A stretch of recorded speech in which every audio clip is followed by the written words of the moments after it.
పశ్చిమ బెంగాల్లో టీఎంసీ అధినేత్రి మమతా కోటను బద్దలు కొట్టి బీజేపీ అధికారాన్ని చేపట్టేందుకు సిద్ధమైంది. ఈ క్రమంలో బెంగాల్ తదుపరి ముఖ్యమంత్రి పీఠం ఎవరిని వరించనుందనే అంశంపై రాజకీయ వర్గాల్లో చర్చ మొదలైంది. గత ఎన్నికలకు భిన్నంగా బీజేపీ అధిష్టానం ఇక్కడ సీఎం అభ్యర్థిని ముందుగా ప్రకటించలేదు.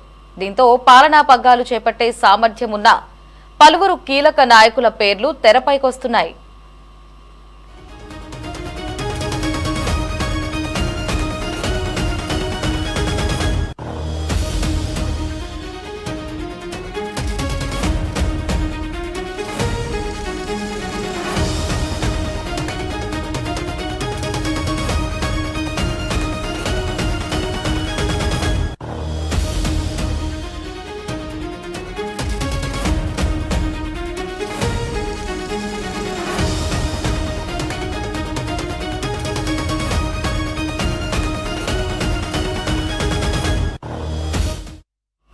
అయితే రాష్ట్రంలో బీజేపీ కీలక నేత, అసెంబ్లీలో ప్రతిపక్ష నాయకుడు సువేందు అధికారి ఈ జాబితాలో ముందు వరుసలో ఉన్నారని రాజకీయ విశ్లేషకులు పేర్కొంటున్నారు.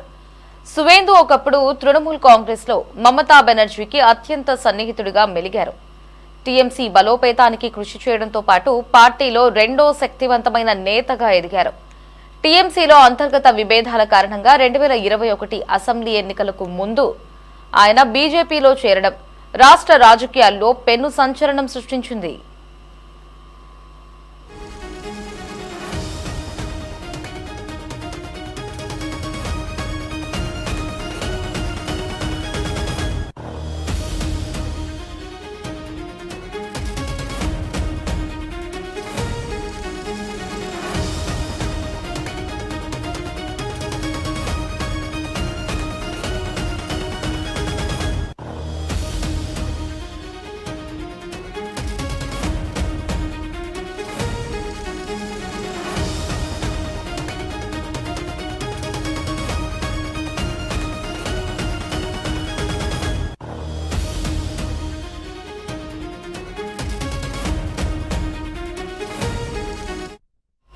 గత అసెంబ్లీ ఎన్నికల్లో నందిగ్రామ్ నుంచి కూడా పోటీకి దిగిన దీదీని ఓడించడం ద్వారా సువేందు ప్రకంపనలు రేపారు.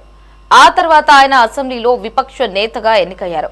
సీఎం పదవికి ఆయనే సమర్థుడని భావించడానికి ఇదే ప్రధాన కారణంగా చెబుతున్నారు. ఇక బీజేపీ మాజీ రాష్ట్ర అధ్యక్షుడైన దిలీప్ ఘోష్ కూడా సీఎం పదవి రేసులో నిలిచారు. రాష్ట్రంలో పార్టీని బలోపేతం చేయడంలో కీలక పాత్ర పోషించిన ఆయన హయాంలోనే వామపక్షాల స్థానాన్ని ఆక్రమించి బీజేపీ ప్రధాన ప్రతిపక్షంగా ఎదిగింది. అలాగే బెంగాల్ బీజేపీ అధ్యక్షుడు షామిక్ భట్టాచార్యతో పాటు దక్షిణ అసన్సోల్ ఎమ్మెల్యే, బీజేపీ జాతీయ అధికార ప్రతినిధి అగ్నిమిత్ర పాల్, ఇక సిలిగురి ఎమ్మెల్యే శంకర్ ఘోష్ పేర్లను కూడా బీజేపీ అధిష్టానం పరిగణనలోకి తీసుకునే అవకాశం కనిపిస్తోంది. ఇక దీనికి సంబంధించి మరిన్ని అప్డేట్స్ ని మా ప్రతినిధి కాశీరావు ఫోన్ లో అందిస్తారు. కాశీరావు, దారి పశ్చిమ బెంగాల్ రాజకీయాల్లో చారిత్రాత్మక మలుపు తిరుగుతుందనే మనం చెప్పుకోవాలి. ఎన్నాళ్ళుగానూ అజేయంగా కనిపించినటువంటి మమతా బెనర్జీ నేతృత్వంలోని టీఎంసీ కోటను బద్దలు కొడుతూ బీజేపీ అధికారాన్ని చేపట్టేందుకు సిద్ధమవుతోంది. ఈ పరిణామంతో బెంగాల్ రాజకీయాల్లో కొత్త అధ్యాయం ప్రారంభమవుతుందన్న చర్చ జోరందుకుంది. ఫలితాల ట్రెండ్ స్పష్టమవుతోంది. కొద్ది ఇప్పుడు అందరి దృష్టి కూడా ఒక కీలక అంశంపై నిలిచింది. బెంగాల్ తదుపరి ముఖ్యమంత్రి ఎవరు అనేది. గత ఎన్నికలతో పోలిస్తే ఈసారి బీజేపీ వ్యూహంలో ఒక ముఖ్యమైన మార్పు కనిపించింది. ముందుగానే ముఖ్యమంత్రి అభ్యర్థిని ప్రకటించకుండా ఎన్నికల్లోకి వెళ్లడం ద్వారా పార్టీ సమిష్టి నాయకత్వాన్ని ప్రదర్శించింది. ఇదే ఇప్పుడు ఆసక్తికర పరిస్థితిని సృష్టించింది. అధికారానికి దగ్గర పడుతున్నటువంటి సమయంలో సీఎం పీఠం కోసం పలువురు కీలక నేతల పేర్లు వినిపిస్తున్నాయి. పార్టీ అధిష్టానం ఎవరిని ఎంపిక చేస్తుంది అనేది ఇప్పుడు పెద్ద చర్చగా మారింది. ఈ జాబితాలో ముందుగా వినిపిస్తున్నటువంటి పేరు సువేందు అధికారి. ఒకప్పుడు టీఎంసీలో కీలక నేతగా మమతకు అత్యంత సన్నిహితుడిగా ఉన్నటువంటి ఆయన పార్టీ బలోపేతంలో కీలక పాత్ర పోషించారు. అయితే అంతర్గత విభేదాల కారణంగా 2021 ఎన్నికలకు ముందు బీజేపీలో చేరడం బెంగాల్ రాజకీయాల్లో పెద్ద సంచలనంగా మారింది. ఆ తర్వాత జరిగినటువంటి ఎన్నికల్లో నందిగ్రామ్లో స్వయంగా మమతా బెనర్జీని ఓడించడం ద్వారా ఆయన తన రాజకీయ బలాన్ని చాటుకున్నారు. ప్రస్తుతం అసెంబ్లీలో విపక్ష నేతగా ఉన్న ఆయన క్షేత్రస్థాయిలో బలమైన పట్టుతో పాటు రాజకీయ అనుభవం కలిగిన నాయకుడిగా సీఎం రేసులో ముందంజలో ఉన్నారని కూడా మనం చెప్పుకోవచ్చు. ఇక మరో ముఖ్య పేరు దిలీప్ ఘోష్. బెంగాల్లో బీజేపీని బలపరిచినటువంటి నేతగా ఆయనకు ప్రత్యేకమైనటువంటి గుర్తింపు ఉంది.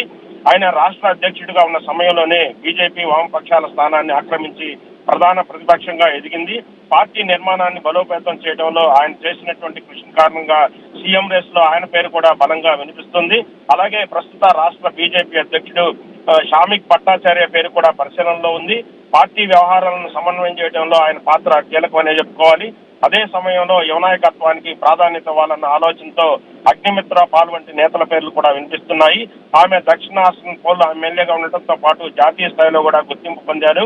అలాగే శంకర్ ఘోష్ వంటి ప్రాంతీయంగా బలమైన నేతల పేర్లను కూడా బీజేపీ పార్టీ పరిశీలించే అవకాశం ఉందని తెలుస్తుంది. ఈ పేర్లన్నింటినీ పరిశీలిస్తే బీజేపీ ముందున్నటువంటి ప్రధాన సవాలు సమతుల్య నాయకత్వాన్ని ఎంపిక చేయడం, క్షేత్రస్థాయిలో బలము, పరిపాలనా సామర్థ్యం, జాతీయ నాయకత్వంతో అనుసంధానం, ఈ మూడు అంశాలను కూడా దృష్టిలో పెట్టుకుని నిర్ణయం తీసుకునే అవకాశం ఉంది.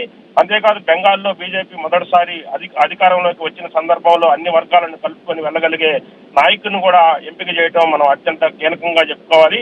ఇక ఈ ఎన్నికల ఫలితాలు వెనుక ఉన్నటువంటి రాజకీయ వాస్తవాలు కూడా గమనించాల్సిందే. గ్రామీణ ప్రాంతాల్లో బీజేపీ విస్తరణ, ఓట్ల చీలిక తగ్గటం, కేంద్ర నాయకత్వం చేసినటువంటి విస్తృత ప్రచారం ఈ అంశాలు కలిసి పార్టీకి భారీ ఆధిక్యాన్ని తెచ్చాయి. మరోవైపు టీఎంసీపై పెరిగినటువంటి వ్యతిరేకత, అవినీతి ఆరోపణలు, స్థానిక సమస్యలు ఈ మొత్తం కూడా ఈ మార్పుకి కారణంగా చెప్పుకోవచ్చు. ఈ మార్పు కేవలం ఎన్నికల ఫలితం మాత్రమే కాకుండా బెంగాల్ ప్రజల మానసికతతో వచ్చినటువంటి మార్పుకు సంకేతం కూడా మనం భావించవచ్చు. ఇప్పుడు అందరి దృష్టి బీజేపీ అధిష్టానం తీసుకునే నిర్ణయంపై ఉంది. సీఎం అభ్యర్థి ఎవరనేది కేవలం వ్యక్తిగత నిర్ణయం కాదు, భవిష్యత్తు పాలన దిశను నిర్ణయించే అంశం. శివేంద్ర అధికారి వంటి బలమైన నాయకుడిని ఎంపిక చేస్తారా, లేక పార్టీకి దీర్ఘకాల ప్రయోజనం దృష్ట్యా మరొక నాయకుడికి అవకాశం ఇస్తారా అన్నది ఆసక్తికరంగా మారింది. మొత్తం మీద చూస్తే బెంగాల్ రాజకీయాల్లో ఒక యుగాంతర మార్పు చోటు చేసుకుంటుందని మనం చెప్పుకోవాలి. మమతా బెనర్జీ ఆధిపత్యానికి ముగింపు పలుకుతూ బీజేపీ కొత్త పాలనకు శ్రీకారం చుట్టే దశలో ఉంది. ఇప్పుడు తీసుకునే సీఎం ఎంపిక నిర్ణయం ఆ మార్పుని ఎంత సమర్థంగా ముందుకు తీసుకెళ్తుందనేదే కీలకమని మనం చెప్పుకోవాలి. లహరి